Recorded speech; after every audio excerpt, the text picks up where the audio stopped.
రామ్నాథ్ గారు, అడ్డదారిలో 372 మందిని నియామకాలు జరిపేసుకోవచ్చు, కానీ అందరికీ ఇవ్వలేరు కదా, నమ్ముకున్న వాళ్ళు అందరికీ ఇవ్వలేరు కదా. సో బేరసారాలు జరిగాయి అనేది ఒక ఆరోపణ. దానికి తగినట్టుగానే ఒక ఎవిడెన్స్ బయటపడింది, ఒక ఆడియో లీక్ అయింది.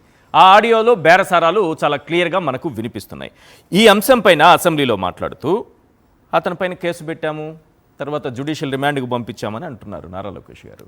కానీ జగన్మోహన్ రెడ్డి గారేమో స్టేషన్ బెయిల్ ఇచ్చి పంపించారంటారు. అసలు ఏం జరుగుతోంది? అసలు ఈ ఆడియో టేప్ మీద ఒప్పుకోవడం అనేదే అవకతవకల గురించి, ఆడియో టేప్ గురించి ఆయన మాట్లాడడం అన్నదే ఇక్కడ అవకతవకలు జరిగాయని ఒప్పుకున్నట్టేనా? ఇప్పుడు అదొక్కటే కాదు ఈశ్వర్ గారు, ఇప్పుడు ఆడియో టేప్ ఒక్కటే బయటకు రావడం కాదు. ఈ రోజు రాధిక అనే ఆమె బయటకు వచ్చారు. ఆమె డైరెక్ట్ గా పేర్లు కూడా చెప్తున్నారు. పలానా వ్యక్తికి ఇచ్చారు చూడండి, కృష్ణా జిల్లాలో ఆయన ఈ రోజు జాబ్ చేస్తున్నాడు, డబ్బులు తీసుకొని అని చెప్తున్నారు. పలానా వ్యక్తికి నేను డబ్బులు ఇచ్చాను, 14,50,000 రూపాయలు ఆన్లైన్ లో ట్రాన్స్ఫర్ చేశాను. పోలీసుల దగ్గరికి వెళ్తే వాళ్ళు పోలీసులు అసలు ఈ కేసు కోర్టు తీసుకోదమ్మా అంటున్నారు. పోలీసులే కోర్టు కేసు తీసుకుంటుందా లేదా అనేది పోలీసులు ఎలా చెప్తారు? అంత ఎవిడెంట్ గా 14,50,000 రూపాయలు నేను పంపించానని చెప్తూ ఉంటే కేసు తీసుకోవడం లేదంటే దీని అర్థం ఏంటి? పైగా మొన్న అసెంబ్లీలో చంద్రబాబు నాయుడు గారు, నారా లోకేష్ గారు గట్టిగా మాట్లాడినప్పుడు చూసే వాళ్ళకి ఏమనిపించింటుందంటే, ఆ వీడియో ఆడియో టేప్ లో బయటకు వచ్చిన వ్యక్తి ఈ రోజు కూడా జైల్లో ఉన్నారేమో అన్నంత గట్టిగా చెప్పారు. ఎవరిని ఉపేక్షించమో, దీనికి కూడా ఒక లాజికల్ కంక్లూజన్ తీసుకొని వచ్చే వరకు వదిలిపెట్టే ప్రసక్తే లేదని నారా లోకేష్ గారు అన్నారు. కానీ ఈ రోజు జగన్మోహన్ రెడ్డి గారు రికార్డ్ చూపించారు కదా, క్రిమినల్ ట్రాకింగ్ సిస్టమ్ లో ఇప్పటికీ కూడా అతన్ని అరెస్ట్ చేయాల్సి ఉంది, అతడు ఎవడో మాకు తెలియదు అని చెప్తున్నారంటే, ఒక నెంబర్ వచ్చినప్పుడు పోలీసులు పలానా నెంబర్ ఎవరిది అని కనుక్కోవడానికి ఒక 5 నిమిషాల పని. అయితే ఏంటంటే రాను ఇంకా ఈ ఇబ్బందులు కూరుకుపోతుంది తెలుగుదేశం పార్టీ. హఠాత్తుగా గ్రూప్ 1 వ్యవహారాన్ని తెచ్చారు. సరే భలే తెచ్చాము, వైసీపీ కార్నర్ చేశాము అనుకున్నారు. కానీ ఎప్పుడైతే జగన్మోహన్ రెడ్డి గారు సరే మా హయాంలో జరిగింది అంటున్నారు కదా, గ్రూప్ 1 మీద, ఈడీఎస్ మీద సిబిఐ ఎంక్వైరీకి రెడీ అని చెప్పారు.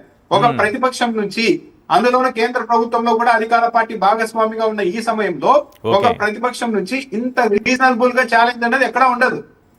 ఇప్పుడు చంద్రబాబు నాయుడు గారు, తెలుగుదేశం పార్టీ తమ చిత్తశుద్ధిని నిరూపించుకోవాలంటే తప్పనిసరిగా సిబిఐ ఎంక్వైరీ వేయాలి. నేను అసెంబ్లీలో కూడా అన్నారు కదా, చంద్రబాబు నాయుడు గారు, జగన్మోహన్ రెడ్డి గారు బయట మాట్లాడతారు, ఇక్కడికి వచ్చి మాట్లాడొచ్చు కదా అన్నారు. అసెంబ్లీలో సరే మండలంలో కూడా ఆడిపోయి మాట్లాడినా ఏం తేలేదు. ఎందుకంటే పరస్పరం తిట్టుకోవడం, అరుపులు వేసుకోవడం, వాయిదాలు వేసుకోవడం తప్ప ఏమీ లేదు. ఈ రోజు సిబిఐ ఎంక్వైరీ వేయచ్చు కదా. అయితే ఈ రోజు గమనించండి, తొలి రోజుల్లో వైజాగ్ లో సభ పెట్టారు. ఎవరు ఈ ఉద్యోగాలు ఇచ్చిన వాళ్ళతో సభ పెట్టారు. డైరెక్ట్ గా తెలుగుదేశం పార్టీ ఎమ్మెల్సీ చిరంజీవులు ఆర్గనైజ్ చేశారు, తెలుగుదేశం పార్టీ వాళ్ళంతా వెళ్ళారు. ఆ తర్వాత డైరెక్ట్ గా మనమే అక్కడ కూడా బ్యానర్ ఏం పెట్టారు, గొడ్డలి పార్టీపై గర్జన అని. అంటే తెలుగుదేశం పార్టీ టర్మినాలజీతో ఒక మీటింగే పెట్టారు కొందరు ఉద్యోగుల్ని తీసుకొని వచ్చి. కానీ ఇది బాగోలేదు, డైరెక్ట్ గా మనం ఇన్వాల్వ్ అవుతుంటే పబ్లిక్ కి తెలిసిపోతుందని చెప్పి మొన్నటి కర్నూలులో మాత్రం వెనక సైడ్ ఉండి ఎమ్మెల్సీలు వెనక భోజనాలు, హోటళ్లు అన్ని ఆర్గనైజ్ చేసి, వెహికల్స్ అన్ని పెట్టి వాళ్ళని ముందుకు దోసి కొండారెడ్డి గుడి ఎక్కించారు. ఇప్పుడు ఎవరన్నా వెళ్ళి ఆ కొండారెడ్డి గుడి చెప్తామంటే ఎక్కడిస్తారా? అసలు ఎక్కడి. అంటే ప్రభుత్వము, అధికార పార్టీ ఎంతగా వాళ్ళని వాడుకుంటోంది అన్నది కూడా దీన్ని బట్టి చాలా క్లియర్ గా అర్థమవుతుంది. ఎన్ని చేసినా ఏం చేసినా చాలా క్లియర్ గా ఎస్టాబ్లిష్ అయిపోయింది. నారా లోకేష్ గారు అసెంబ్లీలో మాట్లాడడంతోనే ఇది తేలిపోయింది. పైగా నవీన్ గురించి ఏం చెప్తున్నారు, ఒకే స్టేట్మెంట్ ఒక్క నిమిషంలోనే, అతను ఎన్ఓసి తీసుకోలేదు కాబట్టి ఉద్యోగం ఇవ్వలేదన్నారు నారా లోకేష్ గారు.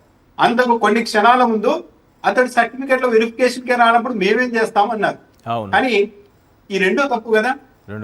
అతను హైకోర్టుకు వెళ్ళారు, నాకు అసలు నా ఐడిని బ్లాక్ చేశారు. మరి ఎందుకు వెళ్తారు? అతను రాకపోతే హైకోర్టు వరకు ఎందుకు వెళ్తారు? అంటే మొత్తం క్లియర్ గా ఎస్టాబ్లిష్ అయిపోయింది, ఈ వ్యవహారం మొత్తం అయిపోయింది.